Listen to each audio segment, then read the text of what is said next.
Masih bersama saya Ribu Tawandi di perjalanan Halo Kota Batik sampai pukul 9 malam nanti. Dan kita sudah memasuki pukul 8 malam lewat 4 menit ya, waktu Radio Kota Batik. Nanti pada menit ke sebentar saya lihat dulu deh jadwalnya.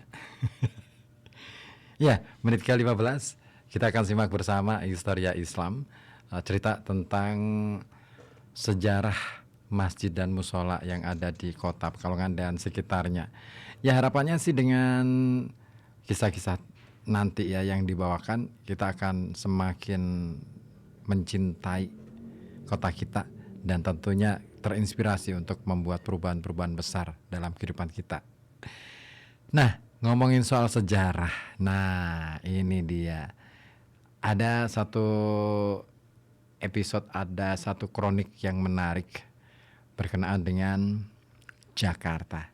Nah, jadi selama ini kita tahu ya, yang namanya sosok yang merebut Sunda Kelapa dari tangan Portugis, kemudian mengubah namanya menjadi Jakarta pada zaman Company, diubah menjadi Batavia ya, disebut masih keturunan kerajaan Samudra Pasai. Nah, siapakah beliau? Ini dia kisahnya. Jadi, secara tidak langsung Jakarta atau Batavia atau Jayakarta ini sebenarnya punya utang nih dalam tanda kutip kepada kerajaan Samudra Pasai. Meskipun memang ya, ini utang yang tidak langsung. Lalu gimana ceritanya? Jadi gini, ternyata ada kaitannya nih dengan Jayakarta yang kemudian berubah menjadi Batavia di masa Company, lalu jadi Jakarta ketika zaman Jepang. Nah, berbicara tentang Jayakarta artinya berbicara tentang keberhasilan Fathahillah merebut kota dagang dari tangan Portugis yang ketika itu masih bernama Sunda Kelapa. Seperti dikutip dari majalah Intisari edisi 2001 bulan Juni, tidak seperti kota-kota lain, Jakarta ini mengambil namanya sendiri sebagai patokan hari ulang tahunnya. Andai kata pasar ikan yang kemudian berganti nama menjadi Sunda Kelapa, yang oleh para ahli diyakini sebagai asal muasal kota Jakarta menjadi patokannya, pasti umur kota Jakarta lebih tua dari yang sekarang diketahui oleh banyak orang. Namun Sunda Kelapa, sebagaimana diceritakan atau ditulis oleh Profesor Purbacaraka, sudah dikenal sejak zaman Kerajaan Pajajaran pada tahun 1335. Bahkan mungkin sejak zaman Kerajaan Tarumanegara abad ke-4 sampai ke-5 Masehi, yang menjadikan Sunda Kelapa sebagai bandar lautnya. Ya, beberapa waktu lalu saya sempat mencoba ya mengulik tentang sejarah banjir di Jakarta yang ternyata sudah tercatat dalam beberapa dokumen di Kerajaan Tarumanegara. Artinya ini sudah sangat diketahui di era itu ya. Nah, logikanya bagaimana mungkin agama Hindu bisa tersebar dari India sampai ke bumi Jawa Barat kalau wilayah ini tidak memiliki bandar laut? Dan adalah Fathahillah yang sering disebut sebagai Falatehan ya. Ini panglima perang kerajaan Demak yang merebut Sunda Kelapa dari tangan Portugis yang dipimpin oleh Francisco de Sá, salah seorang anak buah Panglima Angkatan Laut Portugis Vasco da Gama. Nah, pelopor pelayaran armada Portugis ke timur jauh. Nah, Fathahillah ini kemudian mengubah nama Sunda Kelapa menjadi Jayakarta. Artinya, nah, Jayakarta ini punya arti hari kemenangan akhir. Nah, konon nama ini dipilihnya sebagai peringatan kebrutalan tentara Portugis waktu menyerang dan menduduki kerajaan Samudra Pasai, kampung asalnya, kampung halamannya. Lalu apa hubungannya dengan nama-nama tempat di Jakarta yang mirip dengan nama daerah di Cirebon? Apakah lantaran Fathahillah ingin bernostalgia sehingga mengabadikannya beberapa nama di Jakarta untuk dipindah ke Cirebon? Nah, ini dia. Tak ada catatan pasti dan tidak ada yang tahu. Yang jelas salah satu pasar swalayan teramai di Cirebon bernama Great Mall, dan swalayan ini awalnya sebuah stadion dan kolam renang bernama Gunung Sari. Dinamakan Gunung Sari karena terletak di kampung Gunung Sari. Dalam bahasa Sunda, Gunung Sari berarti gunung yang indah. Nah, Sari itu indah ya. Nah, dari tempat itu bisa tampak keindahan Gunung Ciremai di kejauhan. Apalagi pada pagi atau sore hari saat udara sedang cerah-cerahnya. Nah, boleh jadi ini tak jauh berbeda dengan nenek moyang orang Betawi menikmati keindahan Gunung Salak dari wilayah Gunung Sahari. Tentu cerita ratusan tahun lalu sebelum Jakarta jadi rimba beton macam sekarang. Nah, di barat Gunung Sari terdapat Kampung Cideng. Nama itu berasal dari bahasa Sunda, ci artinya air atau sungai, hideng itu artinya hitam. Jadi Cideng ini berarti air payau atau sungai kotor berwarna hitam. Nah, sebelum terbentuk permukiman penduduk, wilayah ini memang dikenangi air payau dengan sungai yang mengalirkan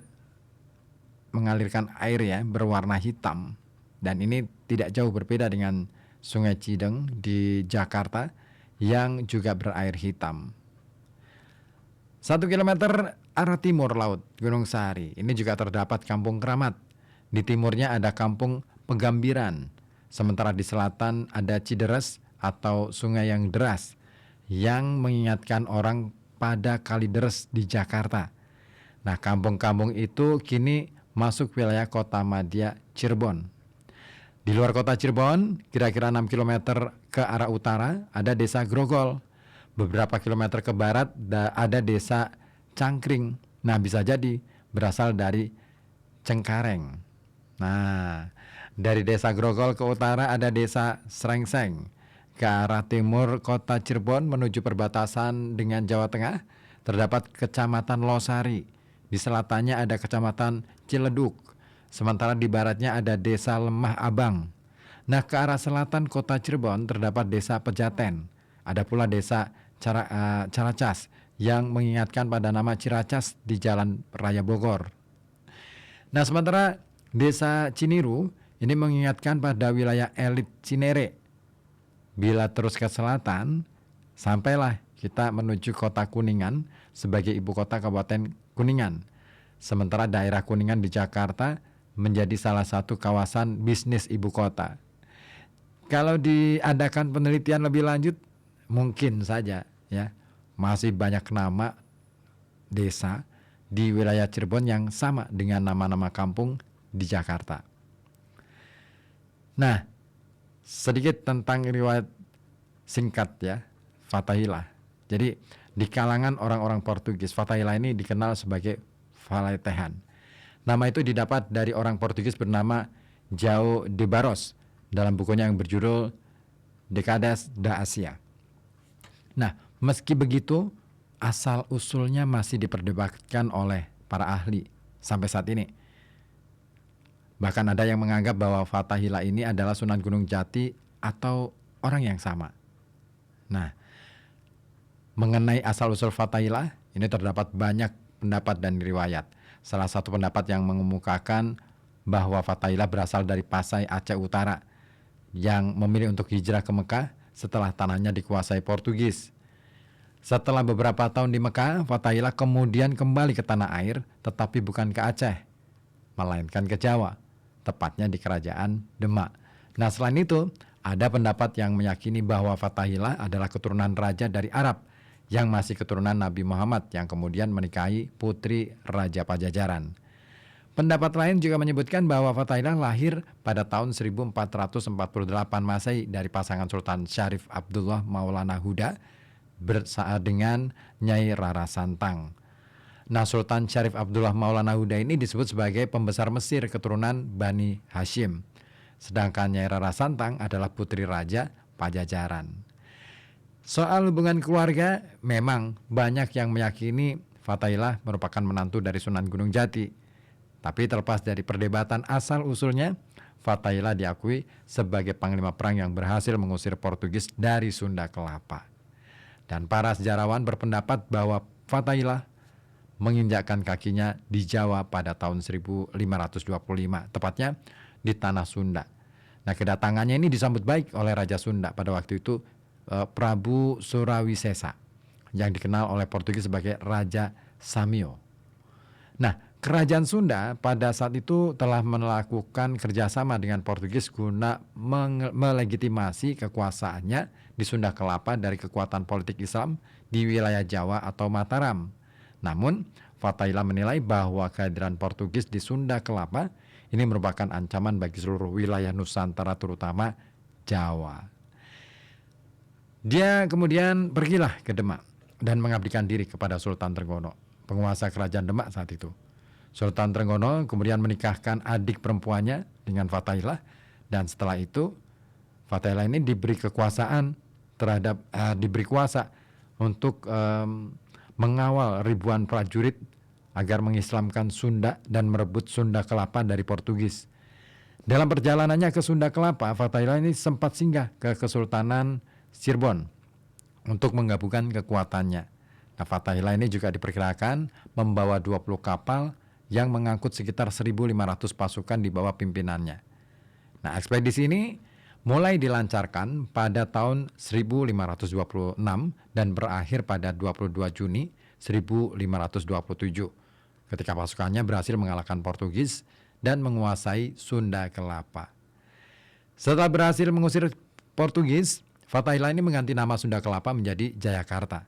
Penaklukan Fathaillah ini atas Portugis ya terjadi pada tanggal 22 Juni 1527 dan kemudian ini diperingati sebagai hari jadinya Jakarta.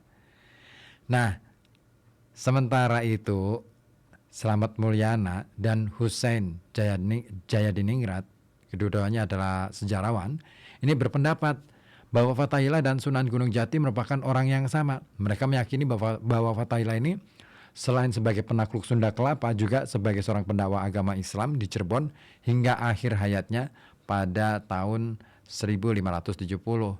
Namun pendapat itu dibantah bahwa Fathaillah dan Sunan Gunung Jati merupakan dua orang yang berbeda. Hal ini dibuktikan dengan adanya makam Fathaillah dan Sunan Gunung Jati yang berada di lokasi yang berbeda.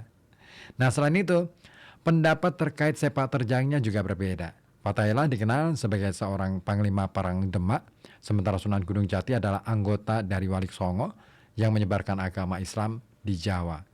Nah, terlepas dari asal-usulnya yang banyak diperdebatkan itu, Fathaillah tak diragukan lagi adalah panglima perang Jempolan.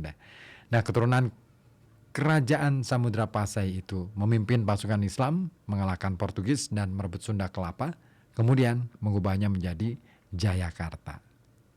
Gitu. Mana yang benar soal faktanya? Ya, kita nggak tahu. Tapi yang jelas, apapun itu cerita dari masa lalu, penting untuk kita pahami, untuk kita runut satu persatu.